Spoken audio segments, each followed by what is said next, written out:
நமச்சிவாய வாழ்க. நாதந்தாள் வாழ்க. இமைப்பொழுதும் என் நெஞ்சில் நீங்காதான் தாழ் வாழ்க.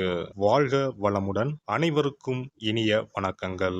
நாம் இந்த பதிவில் வக்ர நிவர்த்தி அடையும் குரு பகவான் உங்கள் ராசிக்கு என்னென்ன பலன்களை தரப்போகிறார், அதற்கான பரிகாரம் என்ன என்பதனை பற்றி விரிவாக காண்போம். உங்கள் வாழ்வில் வளமும் நலமும் செல்வ செழிப்பும் பெற எல்லாம் வல்ல இறைவனை வேண்டி விரும்பி கேட்டுக்கொள்கிறேன். குரு பகவான் மகிழ்ச்சி, செல்வம், பெருமை மற்றும் செழுமையின் கிரகமாக விளங்குகிறார். ஒருவர் மீது குரு பார்வை பட்டுவிட்டால் அவர் வாழ்வில் பலவித உச்சங்களை தொடுவார். குரு பகவான் தற்போது வக்ர நிலையில் உள்ளார். அவர் டிசம்பர் 31ஆம் தேதி வக்ர நிவர்த்தி அடைய உள்ளார். அனைத்து ராசிகளுக்கும் மங்களகரமான வரங்களை அள்ளி கொடுப்பவர் குரு பகவான். வாழ்வில் முன்னேற்றம், பலவிதமான நன்மைகள் பெறுவதற்கு குருவின் ஆசி மிக அவசியமாகும். குருவின் பார்வை இருந்தால் எப்படிப்பட்ட பிரச்சனையாக இருந்தாலும் அதிலிருந்து மீண்டு வர முடியும் என்பது ஐதீகம். குரு பகவான் ஒரு ராசியில் உச்சம் பெற்றால் செல்வ செழிப்பு, பணம், குழந்தை பாக்கியம், திருமண பாக்கியம் உள்ளிட்டவைகள் கிடைக்கும். நவ கிரகங்களில் இடமாற்றம் மிகவும் முக்கியமானதாக கருதப்படுகிறது. ஒருவர் பிறக்கும் போது நவ கிரகங்கள் எந்தெந்த நிலையில் இருக்கின்றார்களோ அதனை பொறுத்தே அவர்களது ஜாதகம் அமைக்கப்படும்.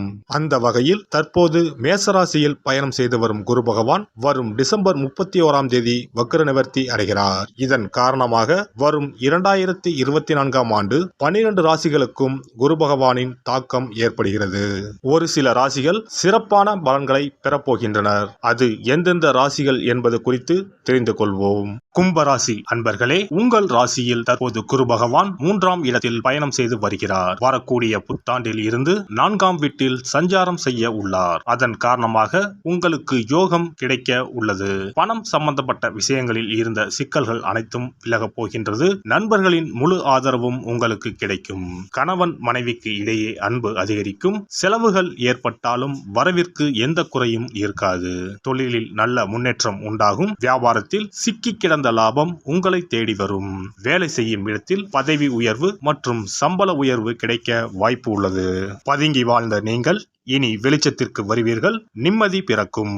எதிர்பார்த்து ஏமாந்த பணம் வந்து சேரும். அதிக வட்டிக்கு வாங்கியிருந்த கடனில் ஒரு பகுதியை பைசல் செய்வீர்கள். உடல் ஆரோக்கியத்தில் மட்டும் கொஞ்சம் கவனம் செலுத்துங்கள். மனைவி வழியில் செலவுகள் வரும். உறவினர்கள், நண்பர்கள் சிலர் பணம் கேட்டு தொந்தரவு தருவார்கள். திருமண வயதை அடைந்தவர்களுக்கு தடைப்பட்ட சுப காரியங்கள் கைகூடி மகிழ்ச்சியை உண்டாக்கும். கணவன் மனைவி இடையே ஒற்றுமை பலப்படும். பொன், பொருள், ஆடை, ஆபரணங்கள் சேர்க்கையும் வீடு வாகனம் வாங்கக்கூடிய யோகமும் உண்டாகும். நீங்கள் எடுக்கும் முயற்சிகளுக்கு நல்ல ஆதரவு கிடைக்கும். மருத்துவ செலவுகளை எதிர்கொள்ள மருத்துவ காப்பீடு எடுத்துக்கொள்வது நல்லது. அதிக முதலீடுகள் கொண்ட செயல்களில் சற்று கவனத்துடன் செயல்பட்டால் நற்பலன் கிடைக்கும்.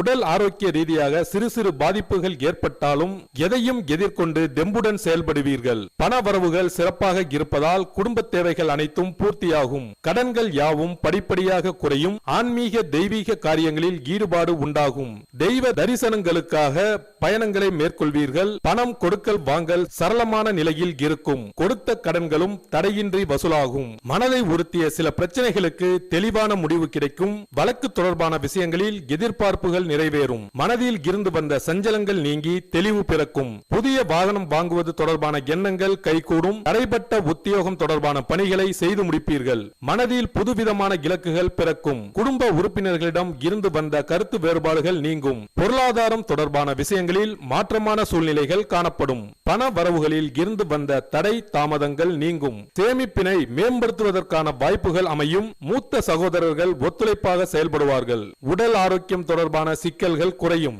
வாழ்க்கை துணைவர் வழியில் வரவுகளும் ஒத்துழைப்புகளும் மனதிற்கு திருப்தியை ஏற்படுத்தும். தாய் வழி உறவினர்களின் மூலம் ஆதாயம் உண்டாகும். சுபகாரியம் தொடர்பான எண்ணங்கள் கைகூடும். எதிர்காலம் தொடர்பான முயற்சிகள் மற்றும் சிந்தனைகள் அதிகரிக்கும். அரசு சார்ந்த துறைகளில் இருப்பவர்களுக்கு முன்னேற்றமான வாய்ப்புகள் உருவாகும். புதுவிதமான ஆடை ஆபரண சேர்க்கை உண்டாகும். மாணவர்கள் போட்டித் தேர்வுகளில் கலந்து கொண்டு வெற்றி வாய்ப்புகளை பெறுவீர்கள். வெளிநாடு மற்றும் வெளியூர் சென்று படிப்பதற்கான வாய்ப்புகள் உருவாகும். வேளாண்மை மற்றும் வங்கி சார்ந்த துறைகளில் ஆர்வம் அதிகரிக்கும். ஞாபக மறதி தொடர்பான பிரச்சனைகள் ஏற்பட்டு நீங்கும். உபரி வருமானத்தை மேம்படுத்துவதற்கான வாய்ப்புகள் சாதகமாக அமையும். கடன் சார்ந்த உதவிகள் கிடைக்கப் பெறுவீர்கள். சக ஊழியர்களின் ஒத்துழைப்பு ஏற்படும். வங்கி தொடர்பான துறைகளில் இருப்பவர்களுக்கு முன்னேற்றம் உண்டாகும். வெளிநாடு தொடர்பான வேலைவாய்ப்புகளில் மகிழ்ச்சியான செய்திகள் கிடைக்கும். புதிய தொழில் தொடங்குவது தொடர்பான முயற்சிகள் கைகூடும். பெரிய அளவிலான முதலீடுகள் அதிகரிக்கும். தொழிலை விரிவுபடுத்துவதற்கான வாய்ப்புகள் உருவாகும். வியாபாரத்தில் புதிய பங்குதாரர்களை சேர்ப்பீர்கள். வியாபார நுட்பங்களை மற்றவர்களிடம் பகிராமல் இருப்பது நல்லது.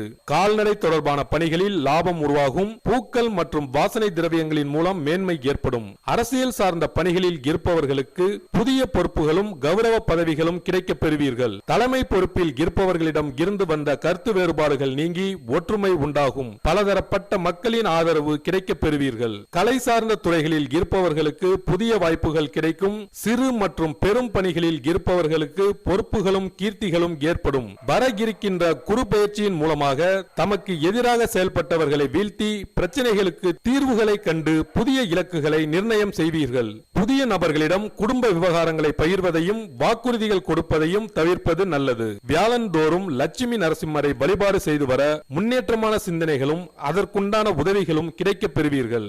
குரு பகவான் உங்களின் ஜாதகத்தில் சுபமானதாக அமையாமல் இருப்பின் கண்டிப்பாக அதற்கான பரிகாரம் செய்யும் விதமாக குரு பகவானுக்கு சிறப்பு பெற்ற ஆலயங்களுக்கு செல்வதும், வியாழக்கிழமைகளில் விரதமிருந்து குரு பகவானுக்கு கொண்டை கடலையை மாலையாக கோர்த்து அணிவித்து மஞ்சள் நிற மலர்களால் அலங்கரித்து நெய் தீபமேற்றி வழிபடவும், தானம் போன்றவற்றை காலை பொழுதிலும் மந்திர ஜபங்களை மாலை பொழுதிலும் செய்யவும். அருகில் இருக்கும் ஆலயங்களில் நவகிரகத்தில் இருக்கும் குரு பகவானுக்கு மஞ்சள் நிற வஸ்திரத்தை சாற்றி சிறப்பாக வணங்கி வாருங்கள். அதற்காக பரிகாரம் என்ற பெயரில் பணத்தை வீண் விரயம் செய்ய வேண்டாம். அதற்கு பதிலாக இறைவனை வழிபடுவதோடு ஆலயங்களுக்கு தேவையான நெய், நல்லெண்ணெய், பன்னீர், சந்தனம், பால், தயிர் மற்றும் மலர் மாலைகள், பூக்கள் என இறைவனுக்கு உகந்த கோவிலுக்கு தேவையான பொருட்களை உங்கள் சக்திக்கு ஏற்றவாறு வழங்கி கோயில் கைகாரியம் செய்யுங்கள். தமிழ்நாட்டில் குரு பரிகார தலங்களாக பல இடங்கள் உள்ளன. இவற்றில் கும்பகோணம் அருகே உள்ள ஆலங்குடி குருஸ்தலமாகும். தஞ்சாவூர் மாவட்டம் திட்டை, மதுரை மாவட்டம் சோழவந்தான் அருகில் உள்ள குருவித்துறை, சிவகங்கை மாவட்டம் காரைக்குடி அருகில் உள்ள பட்டமங்கலம் உள்ளிட்ட ஆலயங்களில் பரிகார பூஜைகள் செய்து வழிபடலாம். நவ திருப்பதிகளில் ஒன்றான ஆழ்வார் திருநகரி குருஸ்தலமாகும். அங்கும் வழிபாடு செய்யலாம். திருச்செந்தூரில் முருகப்பெருமான் குரு வடிவாகவே அருள் புரிகிறார். சூரசம்ஹாரம் செய்த பின்பு முருகப்பெருமான் அந்த தோஷத்தை போக்குவதற்காக திருச்செந்தூரில் சிவபெருமானை பூஜித்தார். குருவருள் பெற திருச்செந்தூருக்கு செல்லுங்கள். இவை தவிர சிவன் கோவில்களில் தட்சிணாமூர்த்திக்கு வியாழக்கிழமை தினத்தன்று சிறப்பு வழிபாடுகள் செய்வதன் மூலமும் குருவின் அருளை பெறலாம். குரு பகவானுக்கு இனிப்பு என்றால் மிகவும் பிடிக்கும். அதனால் வியாழக்கிழமை விரதம் இருந்து இனிப்பு செய்து அவருக்கு படையலாக வைத்தால் அவரின் பார்வை நம் மீது திரும்பும் என்பது ஐதீகம். எல்லாம் வல்ல இறையருளால் நீங்களும் உங்கள் அன்பு குடும்பமும் உடல் நலம், நீலாயுள், நிறை செல்வம், உயர் புகழ், மெய்ஞானம் ஓங்கி வாழ்க வளமுடன். இந்த வீடியோ உங்களுக்கு பிடிச்சிருந்தா லைக் பண்ணுங்க, ஷேர் பண்ணுங்க அண்ட் சப்ஸ்கிரைப் பண்ணுங்க. பக்கத்துல இருக்க பெல் ஐகானை கிளிக் பண்ணுங்க. நன்றி, வணக்கம், வாழ்க வளமுடன்.